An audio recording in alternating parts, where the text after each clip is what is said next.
Welcome to RS easy English. Thumbnail দেখে এতক্ষণে নিশ্চয়ই বুঝে গিয়েছেন আজকের ভিডিওর বিষয়। তো চলুন আর দেরি না করে শুরু করা যাক।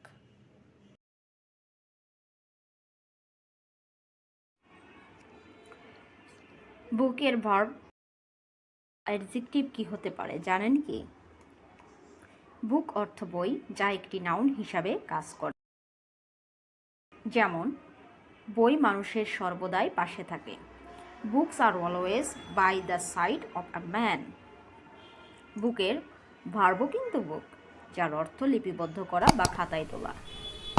যেমন তোমার নামটিও খাতায় তোলা হবে। Your name also will be book.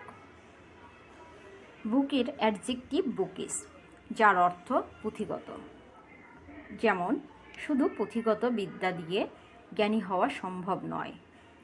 It is not possible to B wise only with bookish knowledge.